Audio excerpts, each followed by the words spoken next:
Ryan, hey Ryan, Ryan and Jenkins is here in the building.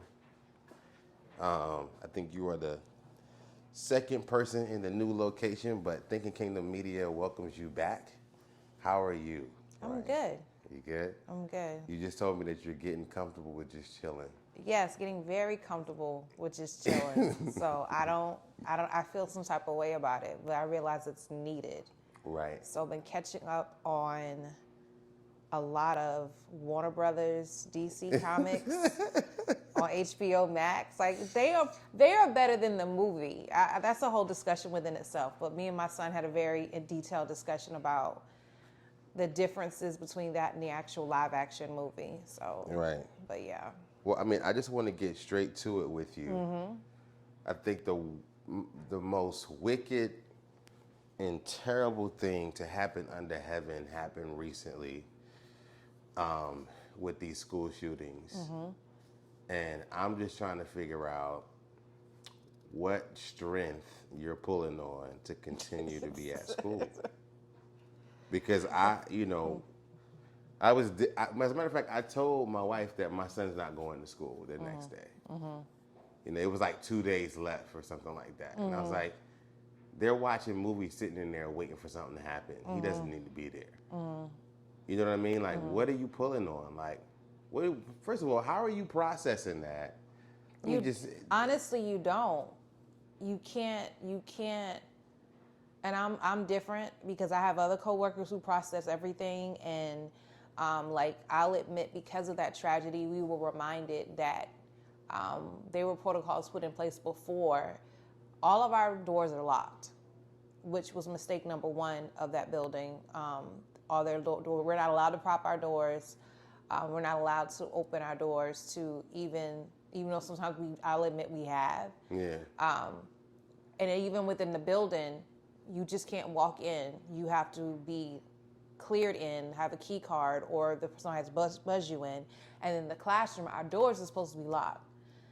I'll admit some of our teachers, because of that, kept their doors locked and reminded, okay, we're supposed to keep our doors locked by admin. I'll admit I didn't do that.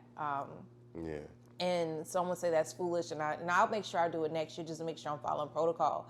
But you get to a place, because the reality is we are in the last days. Yeah. And I think because I have an understanding of that, I understand that it's something called the peace that surpasses all understanding. Right. I don't need to understand why this is happening. I don't need to process what's happening. I just need to, because the reality is I do not feel a push or an unease about being in the classroom. Like, I've never not felt unsafe. Even when I remember one particular situation where a student, literally, I think if I would have said the right thing to him, he would have punched me in the face. Wow. And he didn't. I kept myself very calm. I didn't make eye contact with him. I just said, I need you to move right now, because he was demanding he get his phone back. And I just remember I said, and then come to find out, that same student got into an altercation at a school with an adult. So it's like, it's one of those things that despite all the craziness that happens in education, I think I've gotten to this place where I just have a peace about it. Not saying that everything's okay, not saying we shouldn't advocate for change, not saying we should not demand better gun laws. I'm not moved, if that makes sense. Yeah. I mean, that's incredibly brave. And it just leads me to just want to say out loud, you guys are underappreciated, undervalued, underpaid. And it's tough, because you have to really love what you do. You know what I mean? To really, Exactly. Like I said, process that in some kind of way. And if you can be brave enough to say, it's happening, but it's not happening here. It's not happening now. It's not happening at my school. It's not happening to me. And that's just, believing that life and death is in the power of the tongue, and knowing that your school is super secure. Yeah. That you can't just walk through. You know, even if you're a parent, you can't just walk through it here. So you can feel safe.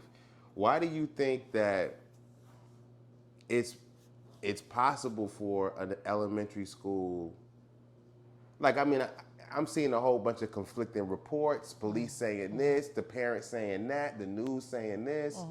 And it's like, do I need to worry? Why do you think that was able to happen? Well, this, you know what I'm saying? This is like, maybe it's because of the funding and it's...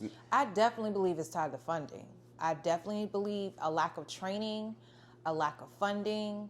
I might be wrong, but I somehow believe that if that had been in a different area, the response time, how they reacted, like when you hit, I briefly listened to it. I couldn't listen to it because when I listen to it, you do start to process it more. The amount of wait time that they waited to approach and go in and confront the shooter is not ridiculous, redunculous. So I do believe that it exposed some things and some lack of a lack of accountability, a lack of training, where it just doesn't make sense. So and another thing I wanted to point out too, that you said feeling safe. Yeah. Richland too, this past semester alone, has been known for having multiple gun possessions in the building. I'll admit, in my school, we've had at least 2 or 3. It does not rattle me. Because sadly, a lot of these kids, they're not bringing these guns. They're not bringing these guns to shoot anybody. And I might be wrong. Maybe we're catching them. I think I have an assurity or a peace about it because, number one, either they're not really bringing it to really do any harm, or we have enough cognizant kids who don't believe in the no snitch factor. And that's what ends up happening. Somebody shows it to somebody, then somebody says, Miss So-and-so or Mr. So-and-so, so-and-so has a so-and-so, and they investigate it, and immediately they're found out.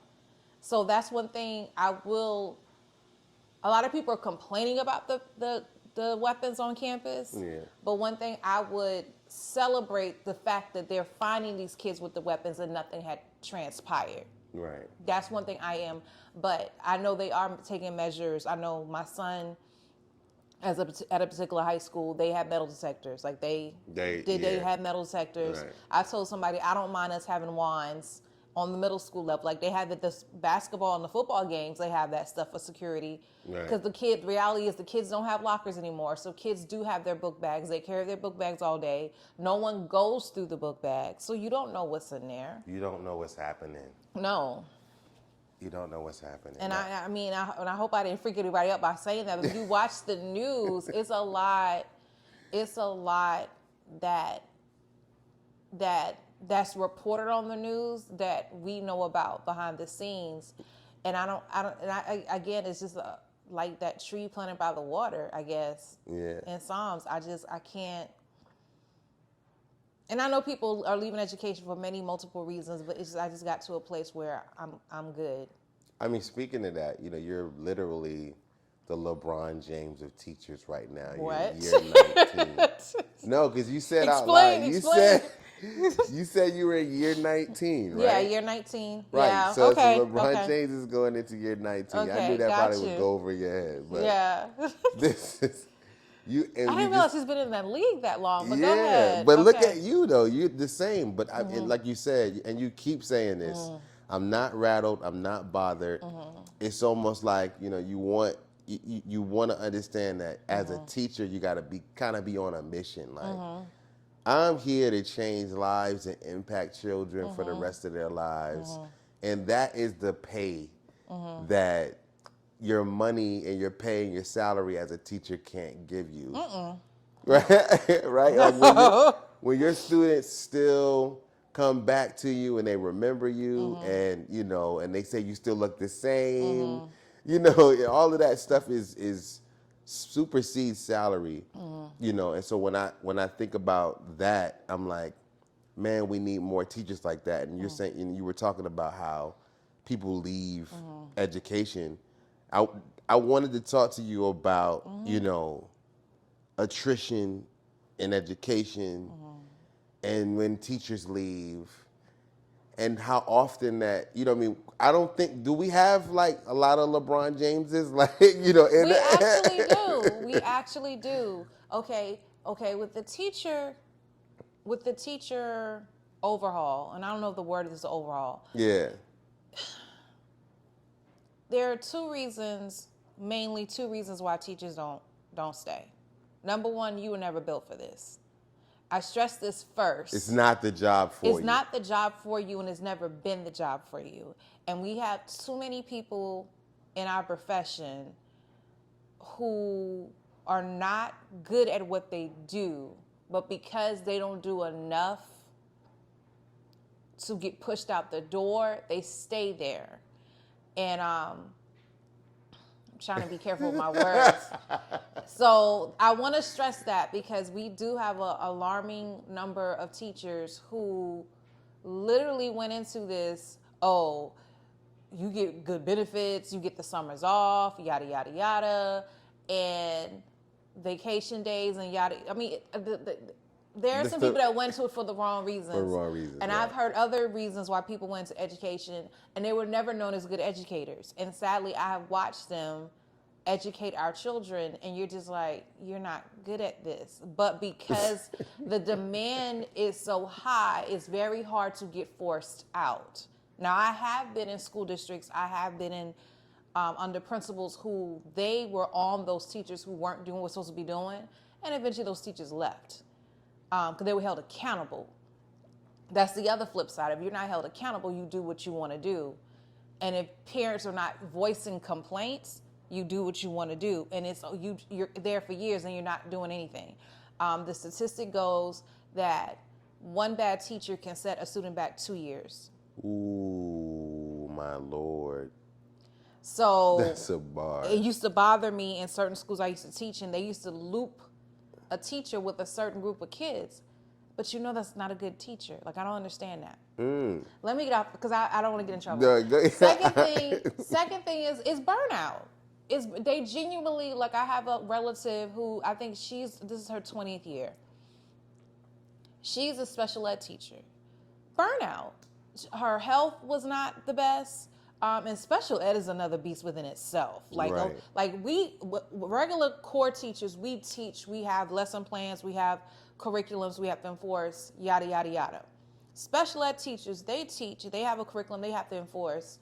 On top of that, they have to keep up with these kids' IEPs, which is called individual educational plans. I have to make sure my caseload of kids, along with the kids I teach, they are getting all the needs they're met. I have to have meetings. I have to make sure there are accommodations. I have to meet with parents. It's a lot. It's a lot. So then imagine the caseloads they have. How many kids are labeled special ed? And it's crazy to me. So it's like part of it's burnout where teachers are like, why am I stressing myself out? And I've seen teachers, as a matter of fact, I'm thinking about one in particular who she was with us for a year. Awesome teacher. But we did not have a supportive administrative staff at the time.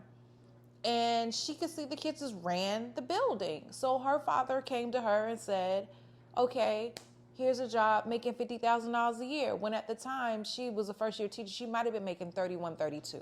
Right. Go figure. Wow. So you have people who, they genuinely do love teaching, but why am I going to get stressed out? I can't spend time with my family.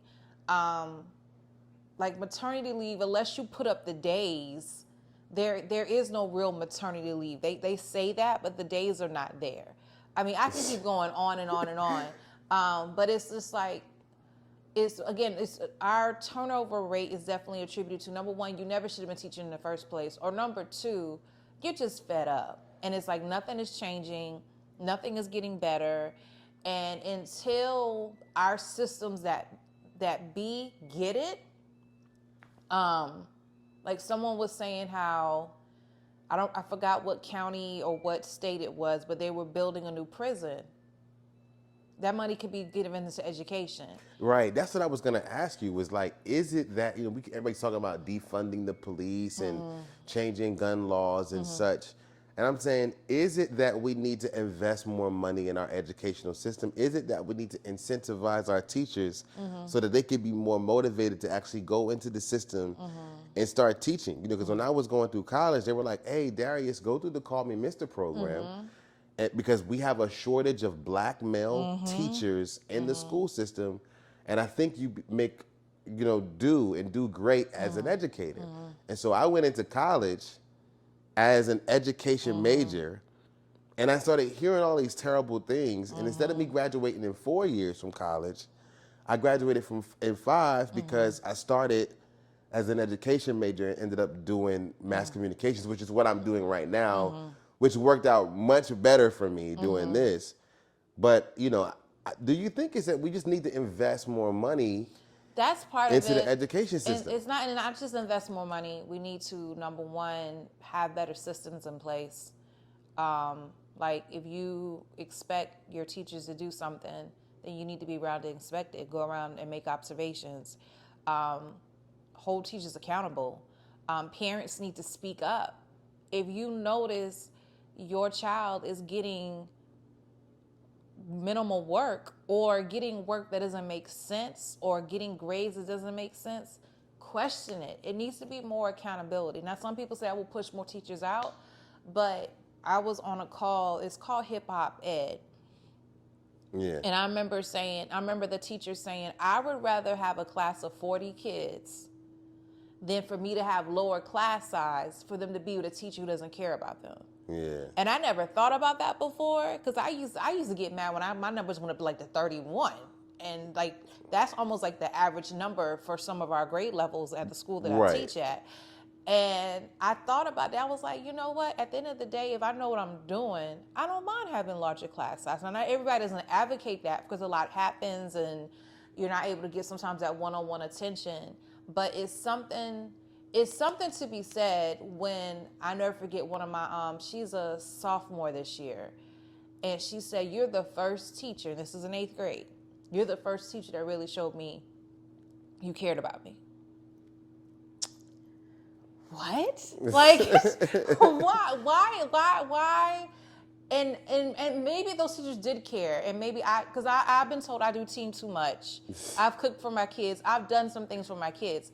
Nevertheless, I don't think it's just funding. I think it's also what systems do we have in place to really make sure that we're giving effective teaching, making sure we're being effective towards our students and being consistent with it. And we're not being bombarded by all these things that we have to do from the powers that be. So I do think money is a part of it.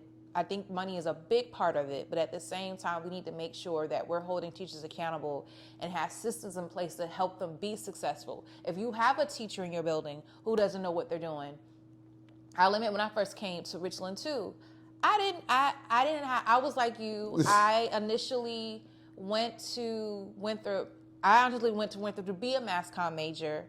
Then my mom's a first generation teacher, and I finally was like, okay, I guess I will teach. I didn't want to teach, but I couldn't ignore my love for working with children. Went into English. I couldn't get into the College of Ed because I couldn't get my GPA up. Ended up graduating with an English major because I did not want to graduate in I think it was going to be 6.5, almost 7 years. Yeah. By the time I got into the College of Ed and did my student teaching, graduated with my English major. Then in North Carolina, they have a program similar to South Carolina where they can help you get certified. That's how I got my first teaching job. They was like, you're only 3 courses away from getting certified. We'll make you happen and we'll help you pay for it. Right. So that's how I ended up in education. So it's just like one of those things where literally, I'm trying to think, where was I going with that point? No. So it's like one of those things where I literally went into something, not initially wanting to do it, but it worked out for me. It worked out, yeah. Nevertheless, you have to be very careful with, when I first came, that's what it was. When I first came to Richland too, I did not have the pedagogy background they admitted. I had the English background, but not the pedagogy and the teaching and the methods. So they worked with me. They coached me. They had me do observations. Who does that coaching? Is it the principal? It could be the principal. It could be the administration. If you have an instructional coach on your campus, Right. that's what they're for. The district actually used to have mentors. I don't know if they still do. It depends on what year you are in teaching. But it used to be, if they saw you had a need, they brought up mentoring. Because I remember who my mentor was, because she actually taught my mom. And she was my mentor. And she would come in and they would do random observations. They would give me feedback. That's not happening at every school. So, I think I want to understand, and I think my audience wants to understand too, like the hierarchy of the education system. Because, you know, my principals and assistant principals weren't always the brightest people, right? And that's the safest way that I can say that, you know. And I'm like, wouldn't a teacher be aspiring to be in those positions? But I know in the corporate world where I work, right, it's somebody has to like me and pull on me and pull me up to get to the positions that I want to get to. Yeah. And I got to rub shoulders. And an executive told me, you will never be able to outwork me and get my position. I just got to like you and put you here. Is it like that in the hierarchy in the education system? Go ahead and say it out loud. It depends on the school. It depends on the district. I have seen people in positions where I'm like, nah. Who you paid someone to be in this position, because there's no way they really thought that you can do what you do. Over the years, and I've been doing this again, almost 19 years, I've seen some people like, I've seen principals where you're like, yeah. And I mean, you let people talk. There's stories about certain districts where certain people are positions because of family, because of donations, because of this. I do believe certain people are getting better with that. It just depends on the district. Right. But that's that whole accountability piece. When parents speak up, right, and say, okay, I don't like what's happening here. And the district office don't like that. They don't want to be called. They don't want to know that you have a problem. And now our parents, I know in Richland too, they're quick to go to WIS or WLTX. Wow. Like it's some stuff that has gone down in our district because parents did not feel heard. So, and to me, you do have that right. Now, of course, you got to go through the proper channels. You voice your concern with the teacher, and then you voice it again, and then nothing happens, and we go to admin. We have a meeting if we need to, and if admin doesn't do anything, when I mean admin, I mean the grade level administration and the counselor, then I need to go to the principal. And then if we have another meeting and nothing is changing, then I need to go to the district office. right. We have parents who want to automatically jump to the district office, not realizing the district office is going to redirect you back to admin, and they're going to talk to you and figure out what's happening. So it's not. So again, parents have to advocate for their children. I know me personally with my son, especially in elementary school, when I saw some things, like I'll never forget when first grade I realized he didn't like school. You're in first grade. And I don't know if necessarily it was the school, was the teacher, but I did pull him out that school, and we went to a school, North Springs Elementary. Shout out to the Crickets. But he was engineering, math, science. That was his niche. Yeah. So I found something that poured into his niche, and he flourished from then on. Right. So parents have to speak. Parents, you have to, don't just talk about us in the streets. Tell us what we're doing wrong. Come to us, come to admin, and let us know, and let us handle us and deal with it. But Ryan, I got to tell you as a parent, I don't know you. I don't want to see you. I don't want to talk to you, right? But then in the back of my mind, I'm thinking, if I send you an email, you're not even going to see it. You're not even going to read it. Like, these are things, but my wife is real. Like, that's just me as a parent, as a male, as a father, as a dad parent. I'll probably never see you or talk to you. And then I'm thinking, you're overwhelmed. You got all of this work to do, all of these papers to grade. You got so many students and teachers reaching out to you. It's a whole, like, veil and fog. I know I'm not the I only need y'all to dismantle that. right, you know, Because I have know I'm some not the only parents, they don't care about my workload. They don't care about my lesson plan. Right. They're going to send that 2-page email. That 2-page email. That really could have been written in one sentence. Or that phone call that really should have only been 5 minutes and it's turning into an hour. Wow. That happens. That I'll never forget, I happens. was calling a parent to celebrate her child, and and she literally, I think, they were mourning somebody had passed away. Passed away, yeah. And she just went to a vent session, and I couldn't just say, "Well, I'll talk to you later." So that doesn't happen often, but it happens. Happens. You tell, at the end of the day, like I tell my students, we don't know if you don't tell us, because at the end of the day, we in our own mind think we're doing this awesome, fabulous job. Then sometimes we don't care, but if you call us on it, we as professionals, notice I said professionals, right?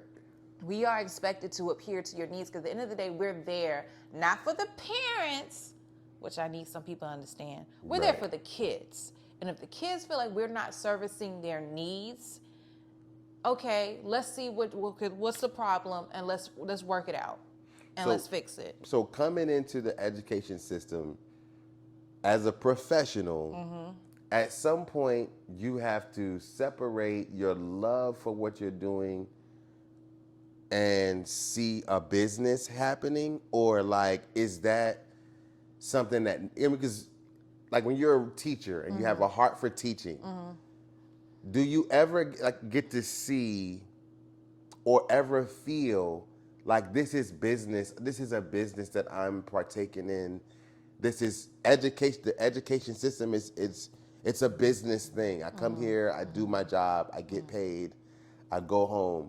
Like, do you ever get to, like, what is it like to feel that? You know, because at some point, some people, you know, like they love what, like basketball players go into the NBA, they love the game. And then there's a moment where they're like, you know what? This is a business. And I got to do what I have to do. Do teachers feel that like coming through the door, or is there like a moment where you kind of grow into it? You know what I'm saying? I feel like it's one of the same, because at the end of the day, your job is to move that child to another place intellectually, emotionally, even sometimes spiritually. Right. And you got to make sure that what you're doing. You just can't go in there and have kumbaya moments and you didn't teach anything. Right, and so that's what I wanted to ask about. Yeah, you have to be about you do have to be about your business and make sure, because at the end of the day, especially if you're a core content teacher, whether you teach ELA, math, science, social studies, you have to put forth those standards. Right. Now, if you can justify why you're behind in your pacing guide, so be it. But at the end of the day, you need to be able to account for that. Am I teaching these standards? And can these kids, do we see growth in these kids? Because the reality is we do have standardized tests and it's not going anywhere. And that's what I'm saying. That's how the education system measures you and your ability. Sadly, as a teacher, right? Like, and I was terrible at tests. And I'm like, I remember my teachers getting their panties in a bunch when it was time for testing. And it was like, oh, so this is what. Yeah, and it's not, and a good teacher doesn't stress out about that, or they shouldn't stress out about that, especially when you understand how testing works. We test these kids in the spring. We don't get the results back until the summer. The kids have already left. So how can I monitor and adjust my teaching when I'm getting a whole nother set of kids next year? It'd be a difference if you loop with those kids. Right. But when you get a whole new set of kids, which can come with different accommodations and different learning styles, or I have a male-dominated class versus a female-dominated, all those things play into a factor to a child's learning. I have parents who are not involved, parents who are involved. All that changes. So the reality is testing is a way for the federal government to assess, and it's tied to funding. That's what it really does not accurately. Now, one test that I do advocate for is the MAP test, The MAP test is something that the kids can take sometimes 3 times a year. And what I like about the MAP test, it is electronic and it automatically adjusts to the difficulty level of the student. So if they notice that students are missing on particular questions, it will lower the difficulty level of the question to the student. Unlike the state standardized tests, they're all giving the same test. Even though I have kids who are in one grade level, 3 different grade levels, they're given the same test, which makes no sense. So I'm not adjusting to anything. I'm just taking the same test. So you have those kids with the writing test, they'll give you 1 sentence. And you have those kids with the writing test, they're going to give you 3 paragraphs. And you said nothing that was on the prompt, but everyone has to take this test.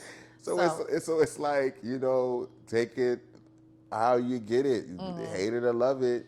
This is what it is. This is what I have to do as a teacher. But you can't let that be your motivation to continue teaching and doing your job. So it is what it is. So you as a seasoned teacher, you realize, okay, it's not that serious. I'm not stressing out over this. Like, people who stress out over test scores, stop. Listen to a seasoned teacher who's been there. Stop. Okay. I will admit there was one year I remember I was still an ELA teacher because what I teach now is on a core content. And I remember my administrator pulling me in the office and he was like, Ryan, these test scores. And I think they were really low compared to my other counterparts. So we put together a plan so it wouldn't be that way. And that's what's supposed to happen is. Was a partner. Yeah, you didn't do what you're supposed to do, so let's figure out what you do to make this better. But what I think is what defeats the whole part of test scores is those kids move on. They don't come back. Right, and you have no way to really account for. Yeah. I got you. So it is what it is. So once kids go to high school, you're completely disconnected from that as a teacher. Once they go to their high school. What do you mean? Like, it's not a whole all-inclusive thing. It's all based on the district and the school, and everybody has their own business, I guess, with their kids for the time that they have them. You don't really have you can't go to the high school and check up on a student administratively, no. I mean, there are ways we can around pull that up. to do that. There's ways around that, but for the most part, if I just tell my student, a former student, and usually it's my roses, but if I ask them, can I see a screenshot of your grades? Because they have access to their grades. Right, yeah. They'll just take a screenshot and email it to me. So that's the only way I really know. They kind of changed because it used to be in the district. Because I remember, Lord, that was a long time ago. I remember one particular student who I looked her up in the system and I noticed she was in her 2nd or 3rd year in high school and she had no credits. And I immediately called her up and was like, what is happening? To you, right. So we had a talk and she was working some things out or lack thereof, but I don't think we have that now. We may still have it. I haven't tried. Let's put it that way. But I remember distinctly pulling her up and looking at her transcript in high school. And mind you, she was 2 years removed from me from middle school. And I was like, what are you doing? Like, you've been in school 2 years and you have no credits? No, nah. Yeah. So, yeah. I think we learned the impact. Well, I know for me, watching that movie,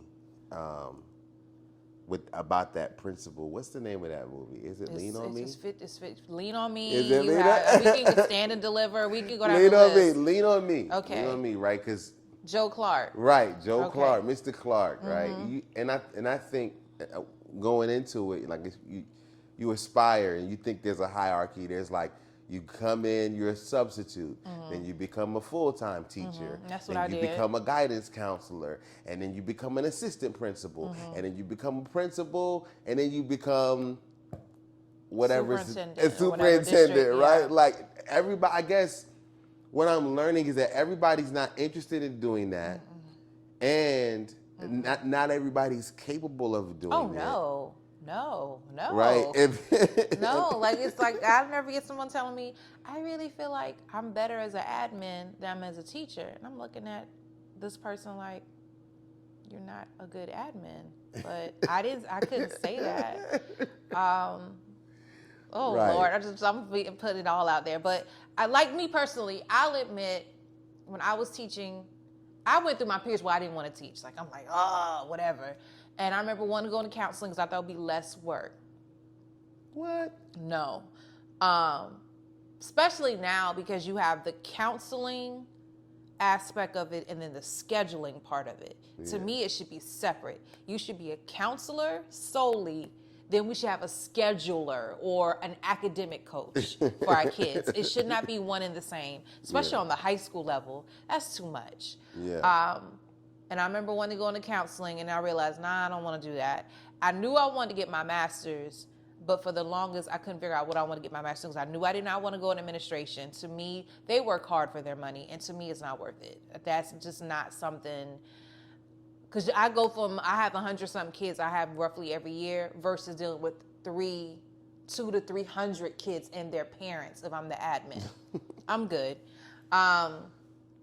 Then I thought about curriculum instruction.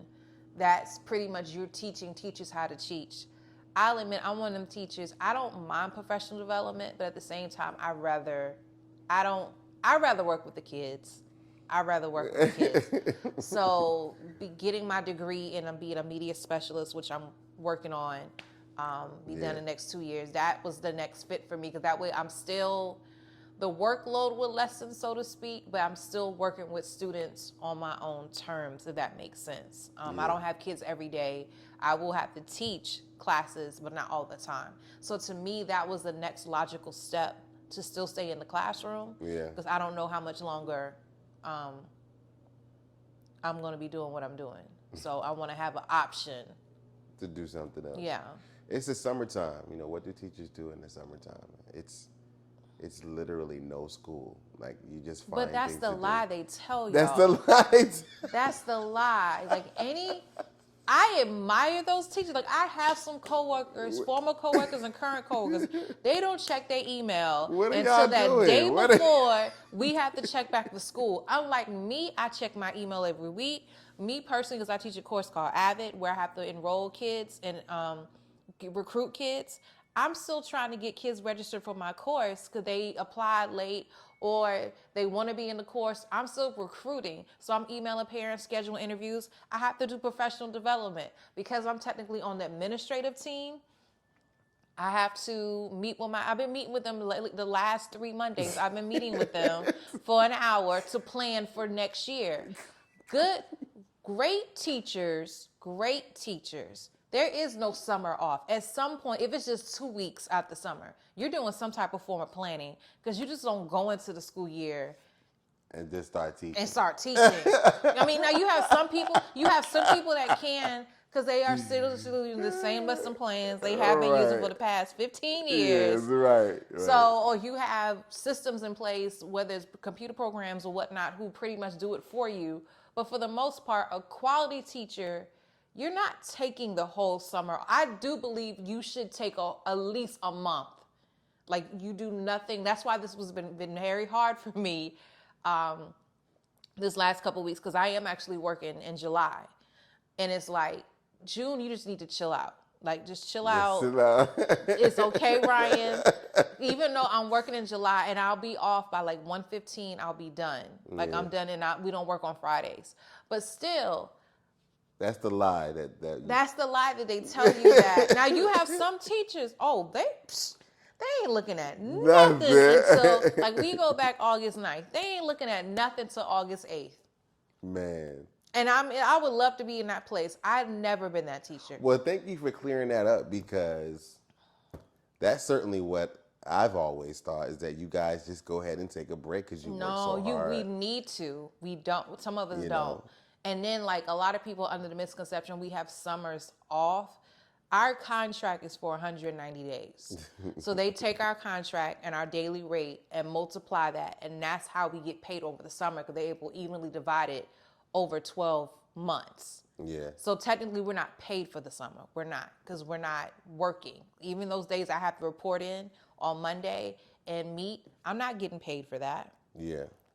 Well, I wanted to give you this opportunity because I heard you at your last poetry event. You were really talking about some really important things before you went into your set. And I wanted to give you the opportunity to expound on that and just talk about what you're doing. Yes. So we actually, AVID, which stands for Advancement via Individual Determination, we are required to have them do community service. And for our spring community service this past school year, we partnered with a guy named Jared Johnson who was doing a blackout book drive where he was enlisting people to buy books by Black authors, and they were populating the free libraries in certain neighborhoods in Columbia. Well, he admitted, I have a lot of books, we're good. So I had to figure out where I was going to get these books. So my students came together, they brought donations, they even brought some gently used books, and we had a stockpile, and we gave them to the City of Columbia. It's the City of Columbia, Serve and Connect, and the City of Columbia Police, and who else? The name of the group is called the North Columbia, and I might be saying this wrong now, and I apologize. I think it's North Columbia Youth Empowerment Connection. They have these Be Safe summer block parties. They had the first one last week, and they're going to have another one next week on the 30th. And they're having them throughout the summer where the police department comes out, they give out ice cream. People out there from different organizations, whether it's health, and then they take surveys about the community and the needs they need. And we gave out books. We gave out the books at the first one. So I want to keep this going. So it's technically me, Crown by Nichelle, who's sponsoring it. But at the same time, Avid of Longleaf, I did go to my students again and say, if y'all want to help us again, we actually, if you go to our Instagram page, the link is on Instagram and on Twitter, where if you click the link, you will see the Amazon link that has all the books that we added to the wish list. The books will come to me, and then I will give them out to the different block parties. So prayerfully, we'll have enough to give out to every block party. We have about 5 more, I think, left. We pretty much have enough, a little bit left for the next one. I'm trying to get a little bit more, but pretty much just, I believe in kids seeing their faces. The statistics came out. I looked at statistics the other day. We literally have a percentage of 10 African-American representation when it comes to children's books. That's just children's books. That's not including young adult. And then the crazy part about it is there's like 50% that are white, 25% that are animals. So you have a Black kid who was more likely to see a character as an animal as there is their own face, which is crazy to me. And then the other disproportionate factor that we're trying to dispel is the number of Black authors, because we have a lot of people that have Black faces on books, but they're not written by Black people. So it's not that we're not writing books. It's just that there's not as much being, or as many being published or put out there. I wonder why not. I'm thinking that we write and we publish books. Trust me, I know. And that's been something me and my author friends and my community, we talk about all the time, where literally in certain companies, it has been known they will take a Black story, but put a white face behind it, or allow, and not saying that white people can't write and they can't narrate who we are as a people, but if you have Black people who can tell the story, let them tell the story. So it is one of those things where, like, at first, I didn't understand the severity of it. But at the end of the day, how can you write about something that you don't? It's a difference from a historical point of view, right? That you haven't lived or because you have the history and you have their. But when you're talking about an actual, genuine person from a particular area, how can you articulate that if you're not from that culture background? So that's why literally when you look on the Amazon wish list, it's nothing but Black authors, YA books, children's books, but it's strictly Black authors because there's so many of them out there. And sadly, I had to stop myself from adding books to the list because you become overwhelmed. But there's so many authors out there that a lot of people don't know about, that they need to know about. So that's actually one of my drives that I want to do. I kind of fell back on it, but I'm going to get back on it in the next couple of weeks, where once a week I will talk about a book that I'm reading by a Black author, because a lot of people don't know what's out there. Salute, man. Ryan, thank you so much for your time. Thank you. I appreciate you coming. Thinking Kingdom Media appreciates you. You have no idea. You be good. Thank you. Salute. I'm not gonna say I told you. Stinking. Cause I ain't tell ya. Go ahead and focus and meditate on this greatness. If you don't hear the glory, you probably still stuck in the matrix. He said this is for me. Living revelation on your playlist. Since everybody A-listed, we probably need to pray this. The kingdom is coming. Better yet, the kingdom is here and we the proof of purchase. And I'm not a part of no circus, we two different churches. Who you manifest in the earth with? Undermining our purposes for the blessings and the cursing. You know this is working.